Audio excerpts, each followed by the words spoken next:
Ladies and gentlemen, happy Wednesday. May God bless you. And as you are watching this Bible study episode for today, we are continuing, and today is day number 48. 48, and we are reading the book of Numbers 14 and 15. So only 2 chapters, and let's dive in. So if you are new to this Bible study, this is Naftali Ranto, and I just want to say to you, go and start from the beginning, because the aim is to complete your reading your Bible in a period of 12 months or in a year, and in a chronological order. So you can start from the beginning. The introduction was on the 17th of January.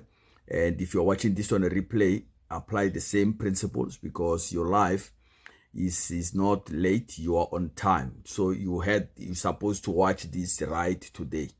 If it is your first day, it's supposed to be like that. So don't be hard on yourself and start beating yourself. Just go back and start today, be your day number 1, and then you come with all these sessions until you complete your year. From a year from now, you complete your Bible study as well together with us. Yeah, now today the heading or the topic says faith, obedience, and destiny, walking in God's purpose, walking in God's purpose. So let's dive in and summarize what these 2 chapters talk about. These 2 chapters highlight the consequences of unbelief, rebellion, and disobedience, while revealing God's justice and mercy. The Israelites, faced with the choice between faith and fear, they reject God's promise and suffer the consequences. Yet, even in judgment, God provides a path to redemption. And this message is crucial for living a life of spiritual, family, health, and financial purpose. So when you want to live a purposeful life, you must know that God will give you always choices, and you have to choose right. If you don't choose right, you are delaying yourself. So now, there are a few things I'm going to address on this as a Bible study of today. 5 points that we're going to touch on. When you check the book of Numbers 14 from verse 1 to 38, it's talking about Israel's rebellion and the cost of fear. So after hearing the negative report from the 10 spies, the people complain and reject God's promises, and they cry out to return to Egypt, blaming Moses and Aaron for what was going on. And Joshua and Caleb tried to encourage them, but the people threatened to stone them.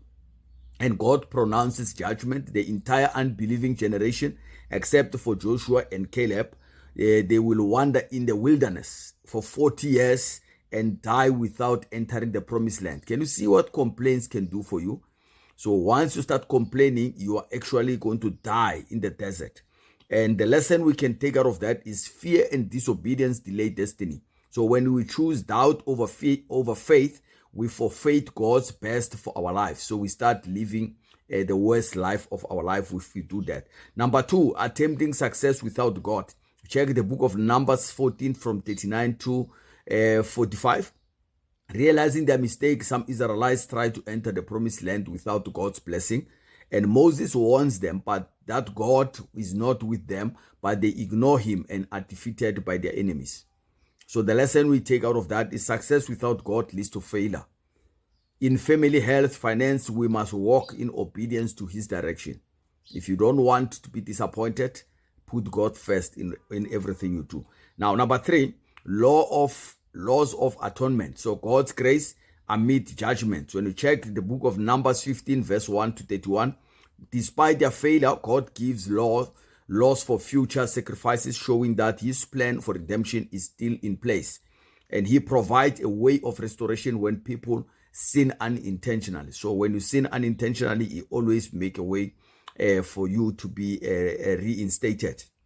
The lesson we learn out of that is God's mercy makes a way for redemption. Even when we fall, he provides a path back to him again, because he loves us. That's why he's doing what he's doing for us. And number 4, the man who violated the Sabbath. Numbers chapter 15, verse 32 until 36. A man is caught gathering wood on the Sabbath and is put to death because he was not complying with the law intentionally.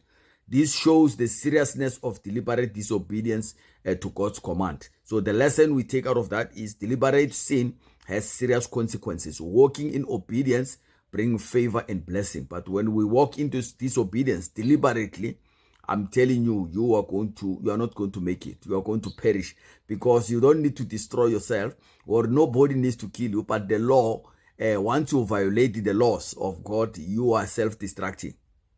You are self-destructing.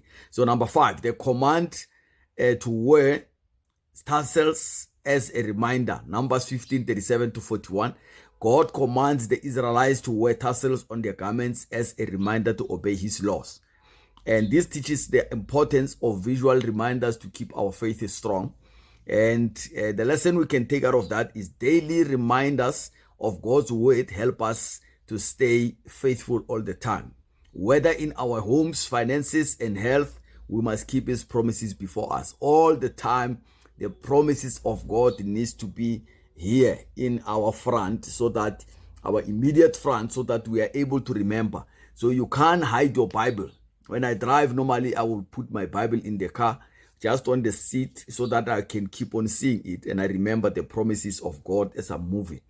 So as you see something that reminds you of what God can do, that will always make you to remain in faith. When the enemy is trying, you can see that this one is ready is connected all the time.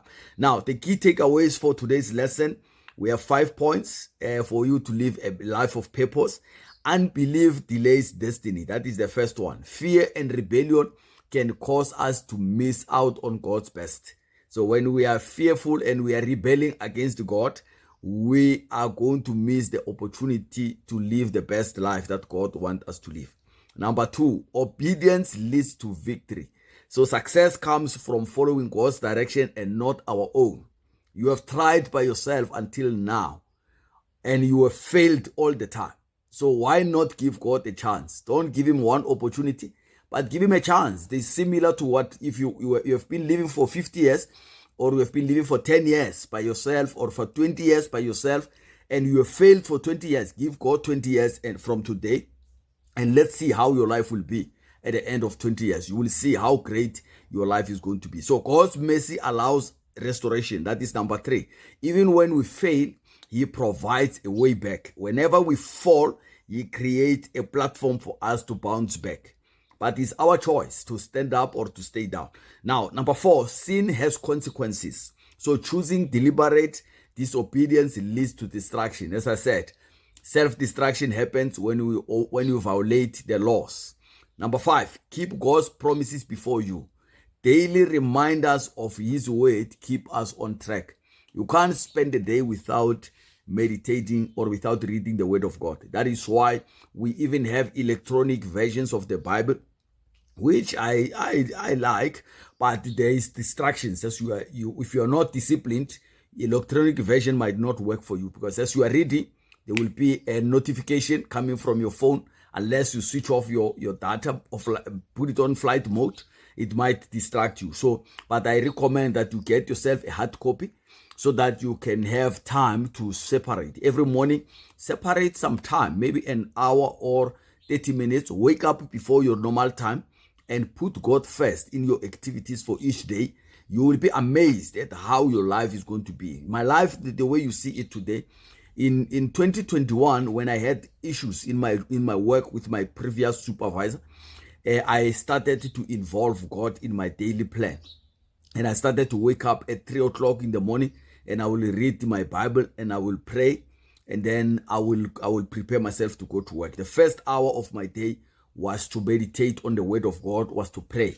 And after that, I will leave my house and I will go still pass in the church at 6 a.m. I'll attend the service. When the service is out, then I will go to work. When I arrive in my office, before I can do anything, I will kneel down and I will pray. And that has impacted my life so much. What you see today is the result of those sacrifices. So with that being said, may God bless you. Have a great day, and we meet again tomorrow morning.